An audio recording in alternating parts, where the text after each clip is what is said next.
সম্মানিত দর্শক, আসসালামু আলাইকুম। আজকের ভিডিওর বিষয় একেবারেই হট।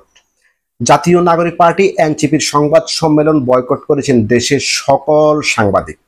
কিন্তু কেন? কারণ অসৌজন্যমূলক আচরণ আর সিনিয়র এক সাংবাদিকের গায়ে হাত তোলার ঘটনা ঘটেছে।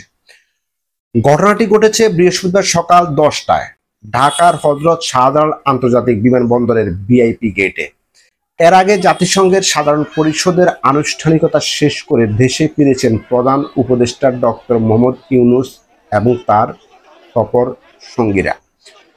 তাদের সফর নিয়ে সাংবাদিকদের জন্য সেখানে সংবাদ সম্মেলনের আয়োজন করা হয়েছিল, কিন্তু হঠাৎই অস্বস্তিকর পরিস্থিতি তৈরি হয়।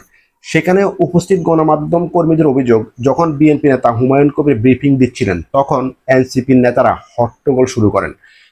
স্লোগান চিৎকার চলতে থাকে, কোনোভাবেই নিউজ কাভার করা যাচ্ছিল না। এক পর্যায়ে একজন সাংবাদিক তাদের থামতে অনুরোধ করলে এনসিপির নেতাকর্মীরা উল্টো সাংবাদিকদের উপর চড়াও হন। তারা আরো জোরে জোরে ইনকিলাব ইনকিলাব বলে চেঁচামেচি শুরু করে দেন। এমনকি এক সিনিয়র সাংবাদিককে শারীরিকভাবে লাঞ্ছিত করা হয়। এই ঘটনার প্রতিবাদে সাংবাদিকরা একসাথে বয়কট করেন এনসিপির সংবাদ সম্মেলন। একজন সাংবাদিককে বলতে শোনা গেছে, এরা উশৃঙ্খল, এরা মানুষকে মানুষ মনে করে না, মাত্র 1 বছরের দল, অথচ আচরণ দেখে মনে হয় যেন তারাই সবকিছু। আরেকজন বললেন, বড় দলের নেতারাও সাংবাদিকদের সম্মান দেয়, কিন্তু এরা সেটা দিতে জানে না।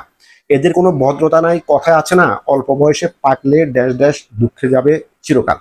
তিনি আরো যোগ করেন, বাচ্চা গরু দিয়ে যেমন হাল চাষ হয় না, তেমনি অপরিণত উশৃঙ্খল আদাতা পোলাপান দিয়ে রাজনীতি চলে না। অনেকেই বলেছেন, এতদিন মিডিয়া এসব চিলড্রেন পার্টিকে মাথায় তুলে নাচিয়েছে, আজ সাংবাদিকরা তার প্রতিদান ঠিকই পেয়েছেন। তবুও প্রশ্ন রয়ে যায়, সাংবাদিকরা কি এবার সচেতন হবেন? এদের অপকর্ম, খুন, ছিনতাই, চাঁদাবাজি, ধর্ষণ, মানুষকে অপমান, এসব কি দেশের মানুষের সামনে তুলে ধরবেন? দর্শক, আপনারা কি মনে করেন, এই জাতীয় চিলড্রেন পার্টির ভবিষ্যৎ আসলে কি? আপনার মতামত অবশ্যই কমেন্টসে জানাবেন।